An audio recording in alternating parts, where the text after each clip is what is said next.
18वां बार ब्राह्मणों की कृपा से जीता हूं, ये नहीं बोला उसने।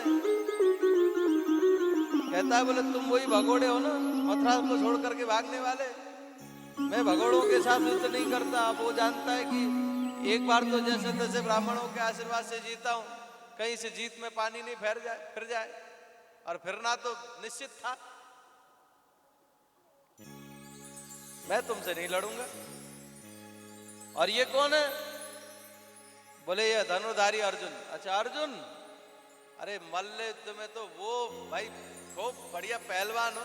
हा? ये दो फूंक लगाओ तो, एक फूंक लगाओ तो दूर जाकर के गिरेगा, ये मल्ल युद्ध क्या करेगा?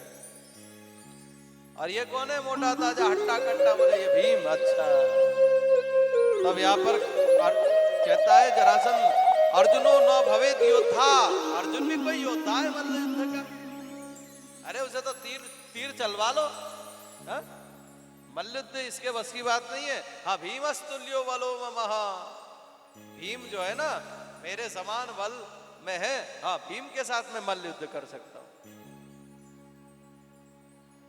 भगवान को तो सीधे खारिज कर दिया। मथुरा स्वप्रिम तक्ता समुद्रम शरणम गतम अयम तु भयसा तुल्यो नाति सत्तो न मे मम समः। अरे तू तो भगोड़ा है, डरपोक है। मेरे भाई के कारण से तू मथुरा जैसे सुंदर राजधानी को, राज्य को छोड़ करके मथुरा उधर समुद्र के शरण में जा करके छुप के बैठने वाला, तू मुझसे क्या लड़ेगा? ऐसा बोलता है। तो अर्जुन को भी रिजेक्ट कर दिया। भीम को जब कहा कि हाँ भीम मेरे समान, अब तो महाराज भीम भूल गए। देखा, सेलेक्ट आखिर मुझको किया है। अभिमान सज्जनों ध्यान दीजिएगा, बारंबार मैं कहता हूं किसी भी चीज का अभिमान ठीक नहीं है। देखो जी, जो कुछ भी हमको प्राप्त हुआ है ना, सब भगवत कृपा से भगवान ने दिया है। अच्छा सपोज दैट अगर कोई सुंदरता, अपनी सुंदरता पर अभिमान करे तो जरा विचार करना, भाई तेरी सुंदरता है, तू सुंदर है, सुंदरता तेरी है। मैं कहता हूं भगवान की दी हुई है, आप कहते हो नहीं हमारी है, तो ठीक है। देखो समझो इस बात को, भगवान का दिया कैसे? सुंदरता भी भगवान का दिया हुआ है, उसमें भी गुरूर मत करो। क्यों? अगर देखो तुम्हारे पास, तुम सुंदर होते, तुम्हारा सौंदर्य होता तो तुम जब तक जियो तब तक सुंदर बने रहने चाहिए थे। हा? जब बूढ़े होते हो तो देखो कैसे होते। हा? एक मैया शीशा खरीद में गई, 70 साल की डोकरी जानो? डोकरी किसको कहते हैं? हमारे ब्रज में बूढ़ी बुजुर्ग मैया से डोकरी बोलते हैं। बुजुर्ग माताओं से डोकरी बोलते हैं। या तो डोगरी भाषा बोली जाती है ना? पर बुजुर्ग माताओं से डोकरी बोलते हैं, ब्रज भाषा है जगह जगह का। भाई सब जगह की बोली चाली के शब्द अलग अलग होते हैं, कहीं जाओ तो कहीं कुछ, कहीं जाओ। तो मैया ने दुकानदार से पूछा, बोले भैया दुकानदार शीशा दे दे। 70 वर्ष की मैया आई, बोले शीशा दे दे। शीशा मांगा। अब दुकानदार ने शीशों के ढेर लगा दिए। ये मैया ये ले ले। मैया यूं देखे, यूं है, ये ठीक नहीं है, दूसरा दिखा। इतने सारे जितने भी दुकान में थे, दुकानदार ने अंत में कहा, बोले मैया बता तो कैसो शीशा चाहिए?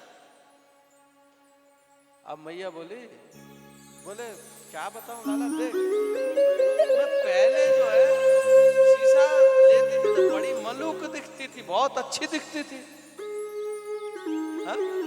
40-50 वर्ष पहले कितने अच्छे शीशा आते थे। मैं चेहरा देखती थी तो आहा क्या खिलखिलाता हुआ चेहरा दिखता था शीशा में। अब देखो सब शीशा में कोई क्वालिटी है नहीं। दुकानदार ने कही, बोले भैया शीशा तो जैसा है ना वैसा ही दिखाता है। तू पहले अच्छी थी तो अच्छा दिखाया, अब तू ऐसी हो गई तो जैसी है वैसा ही तो दिखाएगा। तो देखो जी, सुंदरता अगर मेरी हमारी होती तो हम जब तक बूढ़े हो जाते तब तक भी हम वैसे ही बने रहने चाहिए थे ना, क्यों नहीं रहते? भगवान ने कुछ समय के लिए आपको दी, कुछ समय बाद वो भगवान अपनी वस्तु ले लेते हैं।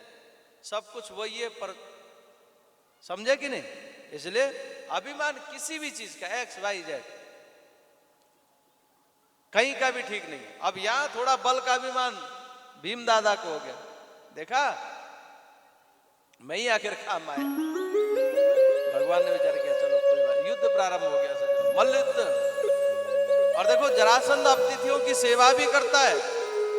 सूर्य उदय से लेकर के सूर्य अस्त तक खूब एक दूसरे के दुश्मन होकर के अखाड़े में लड़ते ही है भीम और जरासंध।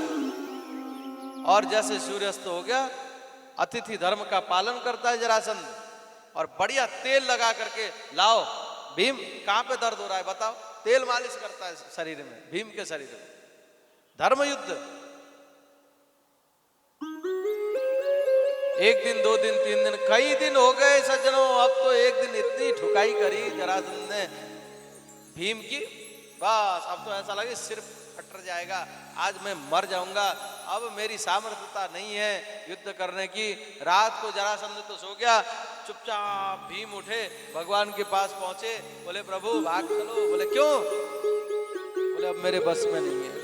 भगवान बोले नहीं नहीं, तुम ही तो हो, जरासंध ने तो तुम्हें सेलेक्ट किया है, अर्जुन योद्धा नहीं है और मैं भगोड़ा हूं, सर्वशक्तिमान तुम हो, हा? बल तुम में है, तुम नहीं लड़ोगे तो कौन लड़ेगा? जैसे ही कहा भगवान ने समझ गए, हाँ भीम समझ गए प्रभु अब आप रक्षा करो मेरी। भगवान बोले देखो अब तक तुम अपने बल से लड़े, अब तक तुम अपने बल से लड़े, कुछ नहीं कर पाए, अब मेरे बल से लड़ो। हाँ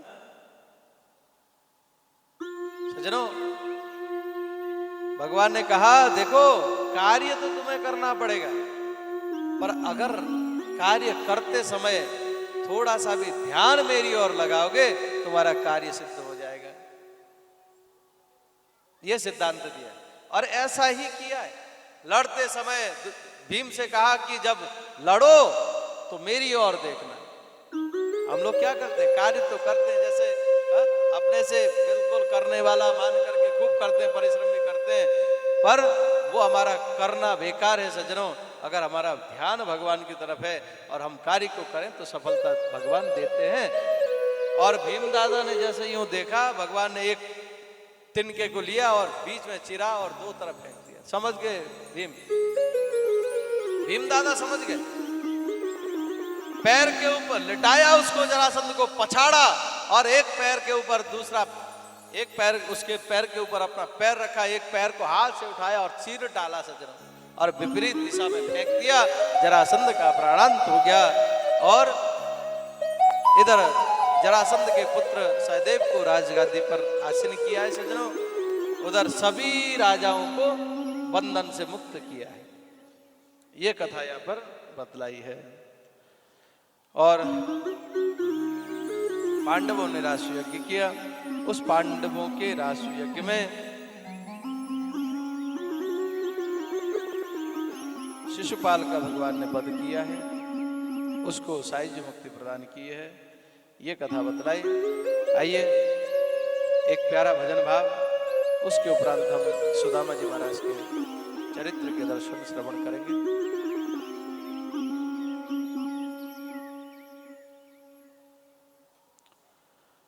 बोले कृष्ण कन्हैया लाल की,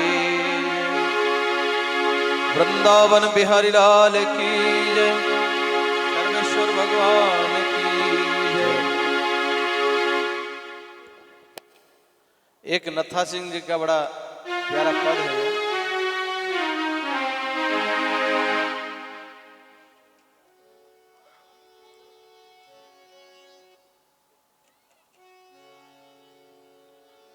जीवन खत्म हुआ तो जीने का ढंग आया,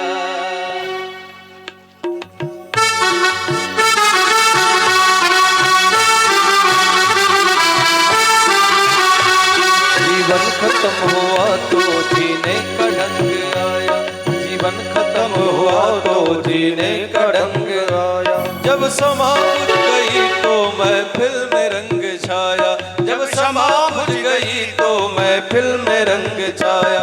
जीवन खत्म हुआ तो जीने का ढंग आया, जीवन खत्म हुआ तो जीने का ढंग आया।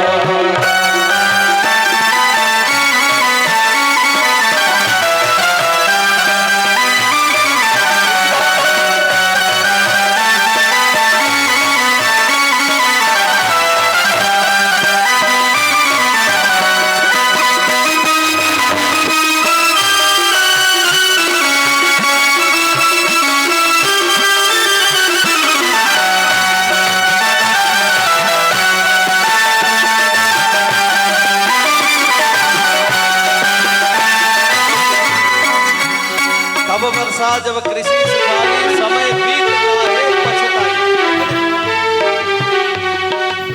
भाई बीजारोपण के उपरांत बारिश अगर हो जाए तो बढ़िया आनंद है, जब बीज ही सूख जाए तो उसमें बारिश हुई तो फिर क्या। जय हो। तब वर्षा जब कृषि सुखानी, समय बीत काहे पछतानी। पश्चाताप करने से कोई लाभ नहीं है सज्जनों, इसलिए प्राप्त समय का हम सदुपयोग करें।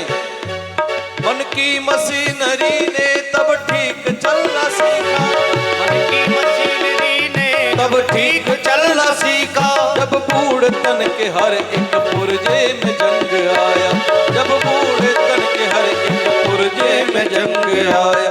जीवन खत्म हुआ तो जीने का ढंग आया, जीवन खत्म हुआ तो जीने का ढंग आया। जब समा बुझ गई तो महफिल में रंग छाया, जब समा बुझ गई तो महफिल में रंग छाया।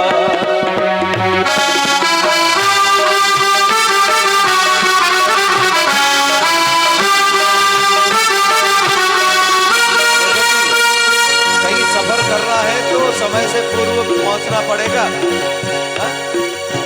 अब हमको कल वृंदावन जाना है तो हमारी 6 बजे की ट्रेन है, तो हमको 5:30 बजे तक जम्मू पहुंचना पड़ेगा, पड़ेगा कि नहीं। और हमारी कहीं यहाँ से जाने में टाइम लग जाए तो ट्रेन हमारी प्रतीक्षा नहीं करेगी, करेगी नहीं करेगी। गाड़ी निकल गई तो घर से चला मुसाफिर, गाड़ी निकल गई तो फिर घर से चला मुसाफिर, गाड़ी निकल गई तो घर से चला मुसाफिर, गाड़ी निकल गई तो घर से चला मुसाफिर। मायूस हाथ मलता वापस बैरंग आया, मायूस हाथ मलता वापस बैरंग आया। जीवन खत्म हुआ तो जीने का ढंग आया, वो जीवन खत्म हुआ तो जीने का ढंग आया। देखो जी,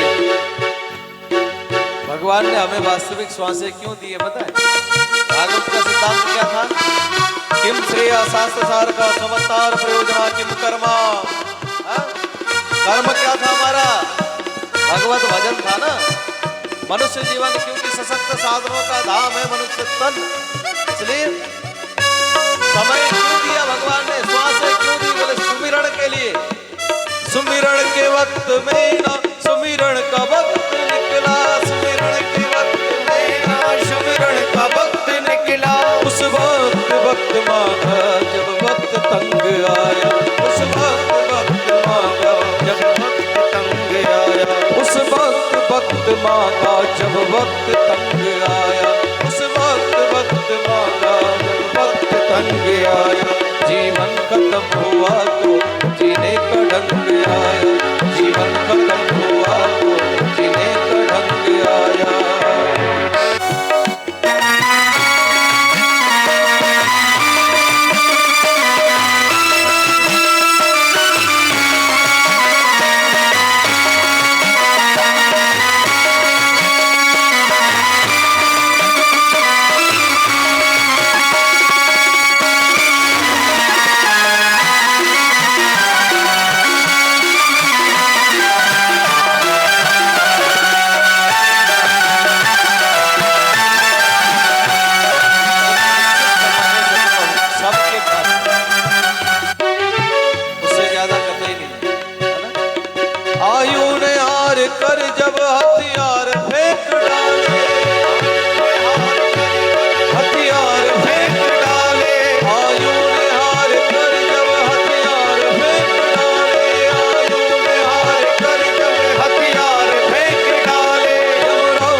जीवन खत्म हुआ तो जीने का ढंग आया, जीवन खत्म हुआ तो जीने का ढंग आया, जीवन खत्म हुआ तो जीने का ढंग आया, जीवन खत्म हुआ तो जीने का ढंग आया। जब क्षमा बच गई तो महफिल में रंग छाया, जब क्षमा बच गई तो महफिल में रंग छाया। जीवन खत्म हुआ तो जीने का ढंग आया, जीवन खत्म हुआ तो जीने का ढंग आया, जीने का ढंग आया, जीने का ढंग आया, जीने का ढंग आया। सज्जनों, सज्जनों, हमारे जीवन में यदि पश्चाताप रह जाए तो हम ज्ञानी नहीं हैं। ध्यान दीजिएगा, पश्चाताप हमें न हो कि काश हम सदुपयोग समय का कर लिए होते, है ना।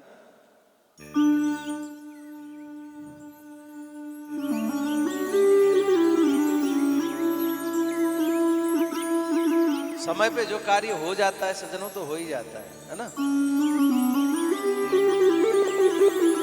आगे अनेकों कथाओं को प्रणाम करते हुए यहाँ पर सुखदेव स्वामी के श्री चरणारविंद में परीक्षित जी महाराज अनुनय विनय करते हैं। प्रभु, मानो गुरुदेव ने पूछा कि देखो 7 दिन है परीक्षित, अब तुम क्या सुनना चाहोगे, क्या सुनना पसंद करोगे।